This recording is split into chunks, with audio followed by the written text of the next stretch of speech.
जय जगन्नाथ शुभ सकाळ।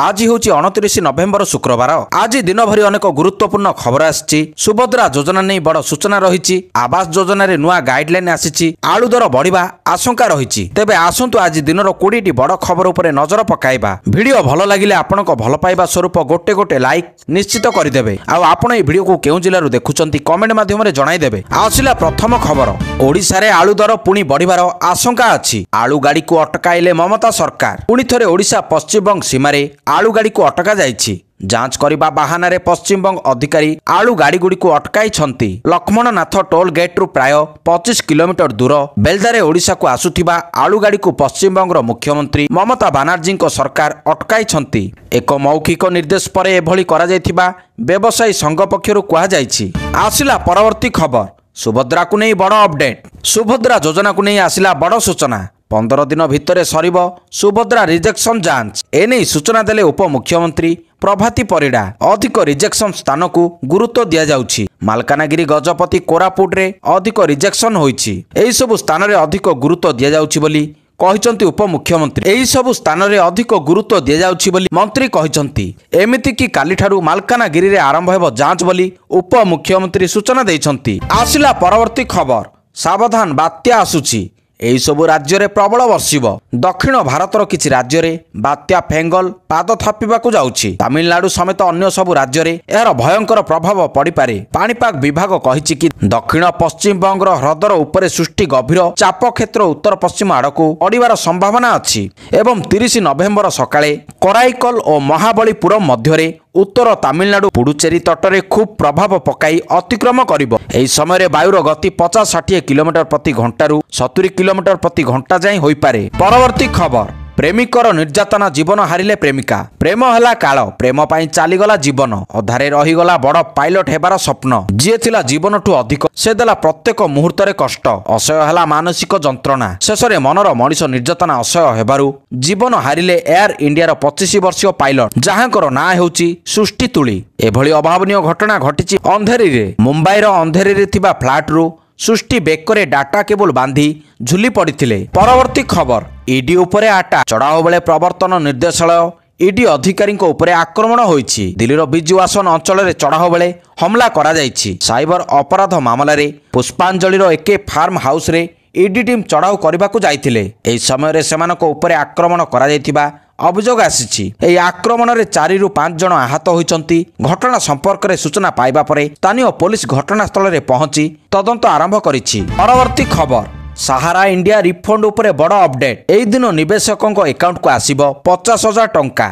जानंतु किपरि जांच करिवे स्टाटस। लोकंक टंका दीर्घ समय धरी सहारा इंडिया कंपनी रे अटकी रही। एभली परिस्थिति रे आम देशर गृहमंत्री अमित शाह सुप्रीम कोर्ट को निर्देश रे सहारा इंडिया रिफंड पोर्टाल आरंभ करिसंती। गृहमंत्री द्वारा ए पोर्टाल आरंभ करिबा पछरे प्रयास हेउची यथाशीघ्र लोकंक टंका फेरस्त करिबा।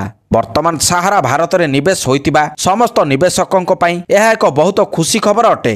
सूचना अनुसार 50,000 टंका किस्ती खूब शीघ्र आसिबो। आसिला परवर्ती खबर, आवर्जना राजनीति। बीजेपी नेता माने निर्वाचन पूर्वरु जो दुर्गंध डंपियार्ड स्थानांतर प्रसंग रे बीजेडी सरकार को नाकेदम करथिले। दलर परुखा नेता माने मासे काल धरी सैनिक स्कूल सामने रे सत्याग्रह करी नवीन सरकारंकर निद हजाई देथिले। एमाने क्षमता को आसीबा परे जेमिति कि मुह लुचाइलेनी। पदक्षेप नेबा कथा तेणिकी थाउ विधानसभा रे प्रश्न पचारिले मध्य सीधा उत्तर मिलुनी। एबे सेही प्रसंग को कांग्रेस अस्त्र करी बीजेपी सरकार को घेरुछि। वर्ष वर्ष धरी राजनीतिक पसापाली रे एही प्रसंग एपट सेपट होउछि। एही प्रसंग एपट सेपट होउछि सिना प्रदूषण और दुर्गंधरु, किंतु लोकन को मुक्ति मिलुनी। आसिला परवर्ती खबर, निज आवास घर पाई निजे सर्वे करिवे लोके। योग्य कि अयोग्य निजे करिवे विचार। सूचना देले रवि नायक। आवास घर पाई निज घर पाई निजे सर्वे करिवे लोक माने। एही योग्य हिताधिकारी अणदेखा हेबेनी। खोजी खोजी योग्य हिताधिकारी को घर दिया जिवो। प्रकृत हिताधिकारी पाइबे घर।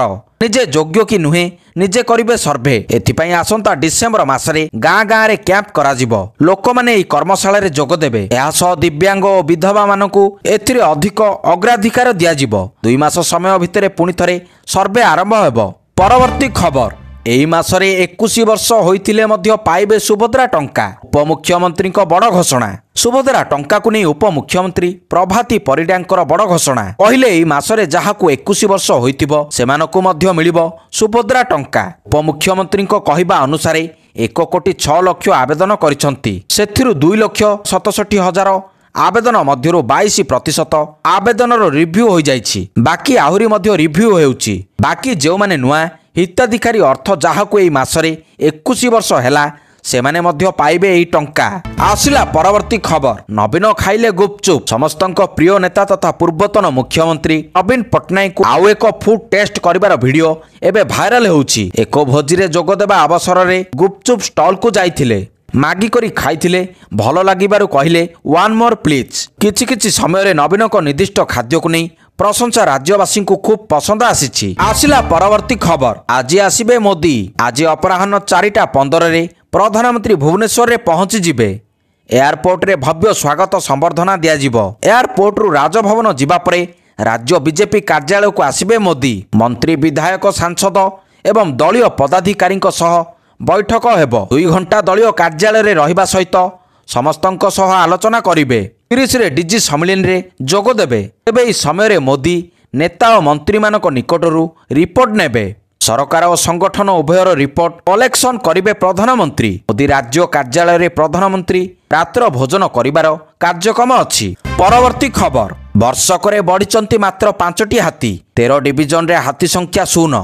ଆସିଲା 2024 ହାତୀ ଗଣନା ରିପୋର୍ଟ ଅନୁସାରେ ରାଜ୍ୟରେ ବର୍ଷକରେ ବଢ଼ିଛନ୍ତି ମାତ୍ର 5ଟି ହାତୀ। ରାଜ୍ୟର 38ଟି ଡିଭିଜନରେ ଅଛନ୍ତି 2103ଟି ହାତୀ।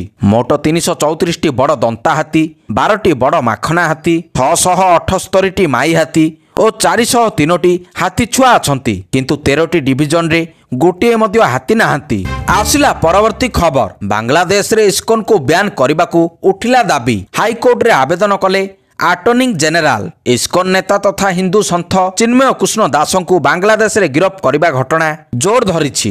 ଇସ୍କନ ଉପରେ ପ୍ରତିବନ୍ଧକ ଲଗାଇବା ପାଇଁ ବାଂଲାଦେଶର ଓକିଲ ହାଇକୋର୍ଟରେ ପିଟିସନ ଦାଖଲ କରିଛନ୍ତି। ମଙ୍ଗଳବାର ଦିନ ହିଂସାକାଣ୍ଡରେ ପ୍ରାଣ ହରାଇଥିବା ପବ୍ଲିକ ପ୍ରିସ୍କ୍ୟୁଟର ସୈଫୁଲ ଇସଲାମଙ୍କ ମୃତ୍ୟୁ ଏବଂ ଚିନ୍ମୟ ଦାସଙ୍କ ସମର୍ଥକ ଓ ସୁରକ୍ଷା ବାହିନୀ ମଧ୍ୟରେ ହୋଇଥିବା ସଂଘର୍ଷ ସମ୍ପର୍କରେ ମଧ୍ୟ ଆଇନଜୀବୀ କୋର୍ଟରେ ଉଲ୍ଲେଖ କରିଥିଲେ। ଇସ୍କନ ଉପରେ ପ୍ରତିବନ୍ଧକ ଲଗାଇବାକୁ ଦାବି ହୋଇଛି। ପରବର୍ତ୍ତୀ ଖବର। ପୁରୀ ସମୁଦ୍ର କୂଳରେ ଗର୍ଜୁଛି ଟ୍ୟାଙ୍କର। ପଇଁତରା ମାରୁଛି ଲଢୁଆ ହେଲିକପ୍ଟର। ପ୍ରଥମ ଥର ଓଡ଼ିଶା ପୁରୀ ଉପକୂଳରେ ପାଳିତ ହେବ ନ୍ୟାଭି ଡେ। ଏଥିପାଇଁ ଗତକାଲିଠାରୁ ପୁରୀରେ ଆରମ୍ଭ ହୋଇଯାଇଛି ଯୁଦ୍ଧାଭ୍ୟାସ। ନୌସେନାର ଯୁଦ୍ଧାଭ୍ୟାସ ପାଇଁ ପୁରୀରେ ବ୍ୟାପକ ପ୍ରସ୍ତୁତି ଅଛି। ଯୁଦ୍ଧାଭ୍ୟାସ ପାଇଁ ବେଳାଭୂମିରେ ପହଞ୍ଚିଲା ଟ୍ୟାଙ୍କର ଓ ଜାହାଜ। ପୁରୀ ବେଳାଭୂମିରେ 4ଟି ଯୁଦ୍ଧ ଟ୍ୟାଙ୍କ ପହଞ୍ଚି ଯାଇଛି। ଏହା ଉଭୟ ଜଳ ସ୍ଥଳରେ ଯାଇପାରିବ। ଆଜି ମଧ୍ୟ କିଛି ଟ୍ୟାଙ୍କ ପହଞ୍ଚିବାର ଅଛି। ଆସିଲା ପରବର୍ତ୍ତୀ ଖବର। ମହାନଦୀ ଅବବାହିକାରେ ନୂଆ ଜଳଭଣ୍ଡାର। ମହାନଦୀ ଅବବାହିକାରେ ନିର୍ମାଣ ହେବ ନୂତନ ଜଳଭଣ୍ଡାର ପ୍ରକଳ୍ପ ଏବଂ ବ୍ୟାରେଜ୍। ପ୍ରକଳ୍ପଗୁଡ଼ିକ ଲାଗି ସର୍ବେକ୍ଷଣ ଓ ଅନୁସନ୍ଧାନ କାର୍ଯ୍ୟ ଚାଲିଛି। ଏନେଇ ବିଧାନସଭାରେ ଲିଖିତ ଉତ୍ତର ରଖିଛନ୍ତି ମୁଖ୍ୟମନ୍ତ୍ରୀ ମୋହନ ମାଝୀ। ଅନ୍ୟ କିଛି ପ୍ରକଳ୍ପ ଲାଗି ବିଭିନ୍ନ କେନ୍ଦ୍ରୀୟ ସଂସ୍ଥା ଯଥା କେନ୍ଦ୍ରୀୟ ଜଳ ଆୟୋଗଙ୍କ ସହ ବୈଷୟିକ ଅନୁମୋଦନ ସମ୍ବନ୍ଧୀୟ ତଥ୍ୟ ଆଦାନ ପ୍ରଦାନ ଚାଲୁ ରହିଛି ବୋଲି କହିଛନ୍ତି ମୁଖ୍ୟମନ୍ତ୍ରୀ। କିଛି ପ୍ରକଳ୍ପର କାର୍ଯ୍ୟ ଆରମ୍ଭ ପାଇଁ ସେହି ମୁଖ୍ୟ ଯନ୍ତ୍ରୀଙ୍କୁ ନକ୍ସା ହସ୍ତାନ୍ତର କରାଯାଇ ସାରିଥିବା ମୁଖ୍ୟମନ୍ତ୍ରୀ ସୂଚନା ଦେଇଛନ୍ତି। ପରବର୍ତ୍ତୀ ଖବର। ବିଧାନସଭା ଶୂନ୍ୟକାଳରେ ଉଠିଲା ଜିଲ୍ଲା ଭିତ୍ତିକ ପ୍ରସଙ୍ଗ। କଂଗ୍ରେସ ବିଧାୟକଙ୍କ ପ୍ରଶ୍ନ, ଜିଲ୍ଲାରେ ନାହିଁ ଯୁବକ ଯୁବତୀଙ୍କ ପାଇଁ ଉତ୍ତମ ନିଯୁକ୍ତି। ପ୍ରସଙ୍ଗ ଉଠାଇଲେ କଂଗ୍ରେସ ବିରୋଧୀ ଦଳ ନେତା ରାମଚନ୍ଦ୍ର କାଡାମ। ସେ କହିଛନ୍ତି କୋରାପୁଟ ଓ ରାୟଗଡ଼ାରେ ଆନ୍ଦୋଳନ ଚାଲିଛି। କମ୍ ଦରମାରେ ଯୁବକ ଓ ଯୁବତୀମାନେ କିପରି ଅନ୍ୟ ଦୂର ଜିଲ୍ଲାକୁ ଯାଇ କାମ କରିବେ ବୋଲି ପ୍ରଶ୍ନ କରିଛନ୍ତି। ଏହାପରେ ସରକାର କହୁଛନ୍ତି ଯେ ଏହି ସରକାର ଲୋକଙ୍କ ପାଇଁ କାମ କରନ୍ତି, କିନ୍ତୁ ଏଠି ଏହାର ଚିତ୍ର ସ୍ପଷ୍ଟ ହୋଇଯାଇଛି। ଆସିଲା ପରବର୍ତ୍ତୀ ଖବର। ମୋହନ ସରକାରଙ୍କୁ ଅରୁଣ ବାଣ। ରାଜ୍ୟ ସରକାରଙ୍କୁ ଅରୁଣ ବାଣ। ଗୁରୁବାର ରାଜ୍ୟରେ ଗତ 150 ଦିନ ଭିତରେ ଘଟିଯାଇଥିବା କ୍ରାଇମ ରିପୋର୍ଟକୁ ଦେଖାଇ ସରକାରକୁ ଟାର୍ଗେଟ କରିଛନ୍ତି ନୟାଗଡ଼ ବିଧାୟକ ଅରୁଣ ସାହୁ। ସିଧା ମୋହନ ସରକାରଙ୍କୁ ତୀର ମାରିବା ସହ ଅରୁଣ ସାହୁ କହିଛନ୍ତି ଯେ ଏହି ସରକାର 100 ଦିନ ମଧ୍ୟରେ ସବୁକିଛିର ସମାଧାନ କରିବାକୁ କହିଥିଲେ, କିନ୍ତୁ 150 ଦିନ ବିତିଗଲାଣି। ତେବେ ନୂଆ ସରକାର ଆସିଲେ ଉଦ୍ଦୀପନା ରହିବା କଥା, କିନ୍ତୁ ଉଦ୍ଦୀପନାରେ ଦାୟିତ୍ୱ ଭୁଲି ଯାଇଛନ୍ତି ସରକାର, ଯେଉଁଥିପାଇଁ କ୍ରାଇମ ହେଉଛି ବୋଲି କହିଛନ୍ତି ଅରୁଣ ସାହୁ। ପରବର୍ତ୍ତୀ ଖବର। ଧାନ ଗଦାରେ ନିଆଁ ଲଗାଇଲେ ଦୁର୍ବୃତ୍ତ। 10 ଏକର ଚାଷ ଜମିର ଧାନ ପୋଡ଼ି ପାଉଁଶ ହେଲା। ଧାନ ଜମିରୁ କଳେଇ ଆଣି ଖଳାରେ ଗଦା ମାରି ରଖାଯାଇଥିଲା। ଧାନ ଜମିରୁ କଳେଇ ଆଣି ଖଳାରେ ଗଦା ମାରି ରଖାଯାଇଥିଲା। ତେବେ ଏଥିରେ ନିଆଁ ଲାଗି ଧାନ ଗଦା ଜଳି ଯାଇଛି। ବରଗଡ଼ ଜିଲ୍ଲା ସାହେଲା ବ୍ଲକ ବିରଜାମ ଗାଁରେ ଏଭଳି ଅଭାବନୀୟ ଘଟଣା ଘଟିଛି। ନିଆଁ ଲାଗି ଖଳାରେ ଗଦା ମରାଯାଇଥିବା 10 ଏକର ଜମିର ଧାନ ଜଳି ଯାଇଛି। ଚାଷୀମାନେ କ୍ଷେତରୁ ଧାନ ଅମଳ କରି ଖଳାରେ ରଖିଥିଲେ। ବୁଧବାର ରାତିରେ କିଛି ଦୁର୍ବୃତ୍ତ ଧାନ ଗଦାରେ ନିଆଁ ଲଗାଇ ଦେଇଥିବା ସନ୍ଦେହ କରାଯାଉଛି। ଆସିଲା ପରବର୍ତ୍ତୀ ଖବର। ନୂଆ ବର୍ଷରୁ ଭୁବନେଶ୍ୱରରୁ 5 ସହରକୁ ବିମାନ ସେବା। ଓଡ଼ିଶାର ବିମାନ ଯାତ୍ରୀମାନଙ୍କ ପାଇଁ ଖୁସି ଖବର ଆସିଲା। ଭୁବନେଶ୍ୱରର ବିଜୁ ପଟ୍ଟନାୟକ ଅନ୍ତର୍ଜାତୀୟ ବିମାନ ବନ୍ଦର BPIA ଖୁବ୍ ଶୀଘ୍ର ନୂଆ ସହର ସହିତ ସଂଯୋଗ ବିସ୍ତାର କରିବାକୁ ଯାଉଛି। ଜାନୁଆରୀ 2025ରେ ଇଣ୍ଡିଗୋ ଏବଂ ଏୟାର ଇଣ୍ଡିଆ ଏକ୍ସପ୍ରେସ ପକ୍ଷରୁ ଘରୋଇ ବିମାନ ନୂତନ ମାର୍ଗରେ ଉଡ଼ାଣ ଆରମ୍ଭ କରାଯିବ। BPIA କର୍ତ୍ତୃପକ୍ଷ ଗୁରୁବାର ଏନେଇ ସୂଚନା ଦେଇଛନ୍ତି। କର୍ତ୍ତୃପକ୍ଷ କହିଛନ୍ତି ଇଣ୍ଡିଗୋ ଏବଂ ଏୟାର ଇଣ୍ଡିଆ ଏକ୍ସପ୍ରେସ ଜାନୁଆରୀ 2025ର ପ୍ରଥମ ସପ୍ତାହରୁ ନୂତନ ରୁଟ୍ରେ ବିମାନ ଚଳାଚଳ ଆରମ୍ଭ କରିବେ। ଇନ୍ଦୋର, ଡେରାଡୁନ, ଲକ୍ଷ୍ନୌ, ଜୟପୁର ଓ କୋଚିନାକୁ ବିମାନ ସେବା ଆରମ୍ଭ କରାଯିବ।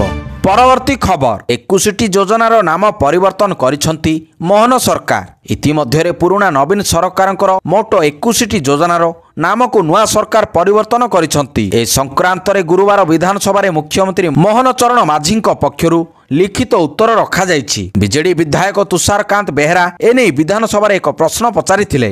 ସେ ପ୍ରଶ୍ନ କରିଥିଲେ ଯେ 2024 ମାର୍ଚ୍ଚ 31 ସୁଦ୍ଧା ରାଜ୍ୟରେ ରାଜ୍ୟ ଯୋଜନା, କେନ୍ଦ୍ର ଯୋଜନା କେତେ ପ୍ରତିଶତ ଅନୁଦାନରେ ଏବଂ କେଉଁ କେଉଁ ଯୋଜନା କାର୍ଯ୍ୟକାରୀ ହେଉଥିଲା, ଏଥିସହ କେଉଁ ସବୁ ପୁରୁଣା ଯୋଜନାର ନାମ ପରିବର୍ତ୍ତନ କରି ସରକାର ଏହାର ନୂତନ ନାମକରଣ କରିଛନ୍ତି। ତୁଷାରକାନ୍ତ ବେହେରାଙ୍କ ପ୍ରଶ୍ନର ଲିଖିତ ଉତ୍ତର ମୁଖ୍ୟମନ୍ତ୍ରୀ ମୋହନ ଚରଣ ମାଝୀ ରଖିଥିଲେ। ଏହି ଉତ୍ତରରୁ ମିଳିଥିବା ତଥ୍ୟ ଅନୁସାରେ ଏହି ପର୍ଯ୍ୟନ୍ତ ମୋଟ 21ଟି ଯୋଜନାର ନାମ ପରିବର୍ତ୍ତନ ମୋହନ ସରକାରଙ୍କ ଦ୍ୱାରା କରାଯାଇଛି। ଆସିଲା ପରବର୍ତ୍ତୀ ଖବର। ଆବାସ ଯୋଜନାର ନୂଆ ଗାଇଡଲାଇନ୍। ବାଇକ୍ ଫ୍ରିଜ୍ ଥିଲେ ମଧ୍ୟ ଘର ମିଳିବ। ପ୍ରଧାନମନ୍ତ୍ରୀ ଗ୍ରାମୀଣ ଆବାସ ଯୋଜନାର ନୂଆ ଗାଇଡଲାଇନ୍ ଆସିଛି। ପ୍ରଧାନମନ୍ତ୍ରୀ ଗ୍ରାମୀଣ ଆବାସ ଯୋଜନାରେ ଘର ଦେବାକୁ ପଞ୍ଚାୟତରାଜ ବିଭାଗ ପ୍ରସ୍ତୁତ କରିଥିବା ନୂଆ ଗାଇଡଲାଇନ୍ରେ କେତେକ ନୂଆ ବ୍ୟବସ୍ଥା ଯୋଡ଼ାଯାଇଛି। ରାଜ୍ୟ ସରକାର ଆବାସ ଘର ପାଇଁ ଲୋକେ ନିଜ ନିଜ ପାଇଁ ସର୍ଭେ କରିବେ। କୌଣସି ଯୋଗ୍ୟ ହିତାଧିକାରୀଙ୍କୁ ଅଣଦେଖା କରାଯିବ ନାହିଁ। ଆସିଲା ପରବର୍ତ୍ତୀ ଖବର। ଖଣ୍ଡଗିରିରେ ସେକ୍ସ ରାକେଟ୍। ରାଜଧାନୀ ଭୁବନେଶ୍ୱରରେ ସେକ୍ସ ରାକେଟ୍ ଠାବ। ଖଣ୍ଡଗିରି ଅଞ୍ଚଳରୁ ଠାବ ହେଲା ସେକ୍ସ ରାକେଟ୍। ବାଂଲାଦେଶୀ ଯୁବତୀ ସେକ୍ସ ରାକେଟ୍ ଚଳାଉଥିବା ସନ୍ଦେହ କରାଯାଉଛି। 4 ଯୁବତୀଙ୍କୁ ଉଦ୍ଧାର କରି ଛାନବିନ୍ ଚଳାଉଛି ପୋଲିସ। ଖଣ୍ଡଗିରି ପୋଲିସ ଘଟଣାସ୍ଥଳରେ ପହଞ୍ଚି ଘରଟିକୁ ସିଲ୍ କରିଛି। ଅନେକ ଆପତ୍ତିଜନକ ସାମଗ୍ରୀ ଏଠାରୁ ଜବତ ହୋଇଛି। ଘର ମାଲିକଙ୍କୁ ପଚରାଉଚରା ଚାଲିଛି। ଆସିଲା ପରବର୍ତ୍ତୀ ଖବର। ଟ୍ରମ୍ପଙ୍କ ସରକାରରେ ବଦଳିବ ବିଶ୍ୱ।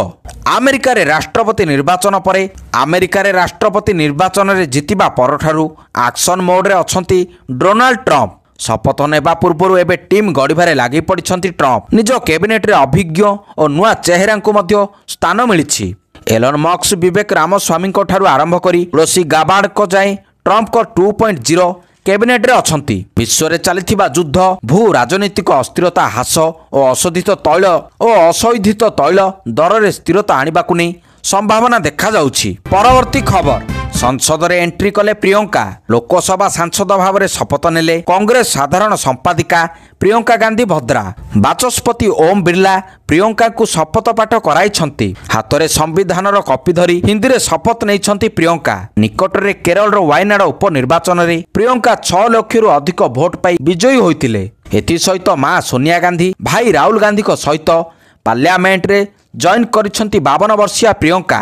ଆସିଲା ପରବର୍ତ୍ତୀ ଖବର। କପି ପାଇଁ ମହା ଘୋଟାଲା। ନିଜ କଲେଜରେ ସେଣ୍ଟର କରିବାକୁ 2000 ଛାତ୍ରଙ୍କୁ ଛାତ୍ରୀ ଦର୍ଶାଇଲେ। ନିଜ କଲେଜରେ ପରୀକ୍ଷା ସେଣ୍ଟର କରିବା ପାଇଁ ବଡ଼ ଧରଣର ଘୋଟାଲା ସାମ୍ନାକୁ ଆସିଲା। ଝିଅଙ୍କ ବଦଳରେ ପରୀକ୍ଷା ଦେଉଥିଲେ ପୁଅ। ଜଣେ କି 2 ଜଣ ନୁହେଁ, ଏକାଥରକେ 2000 ଛାତ୍ରଛାତ୍ରୀ ରୂପରେ ପରୀକ୍ଷା ଦେଉଥିଲେ। ଆଗ୍ରାସ୍ଥିତ ଡକ୍ଟର ଭୀମରାଓ ଆମ୍ବେଦକର ବିଶ୍ୱବିଦ୍ୟାଳୟ ସହିତ ଜଡ଼ିତ 3ଟି କଲେଜରେ ଏହି ସ୍କାମ୍ ଚାଲିଥିବା ବେଳେ ଏହାର ପର୍ଦ୍ଦାଫାଶ ହୋଇଛି। କପି କରିବା ପାଇଁ ଏପରି କରାଯାଇଥିବା ସନ୍ଦେହ କରାଯାଉଛି। ଆସିଲା ପରବର୍ତ୍ତୀ ଖବର। ଶପଥ ନେଲେ ସୋରେନ। ଝାଡ଼ଖଣ୍ଡରେ ଆରମ୍ଭ ହେଲା ହେମନ୍ତ ସରକାର। ଝାଡ଼ଖଣ୍ଡରେ କାଲିଠାରୁ ଆରମ୍ଭ ହୋଇଛି ହେମନ୍ତ ସରକାର। 14ତମ ମୁଖ୍ୟମନ୍ତ୍ରୀ ଭାବରେ ଶପଥ ନେଲେ ହେମନ୍ତ ସୋରେନ। ରାଞ୍ଚିର ମୋହରାବିଡ଼ି ଗ୍ରାଉଣ୍ଡରେ ସିଏମ୍ ଭାବରେ ଶପଥ ଗ୍ରହଣ କରିଛନ୍ତି ହେମନ୍ତ। ଅନେକ ରାଜ୍ୟର ମୁଖ୍ୟମନ୍ତ୍ରୀ ଏବଂ ଡେପୁଟି ସିଏମ୍ ମଧ୍ୟରେ ଏହି ଶପଥ ସମାରୋହ କାର୍ଯ୍ୟକ୍ରମ ଅନୁଷ୍ଠିତ ହୋଇଯାଇଛି।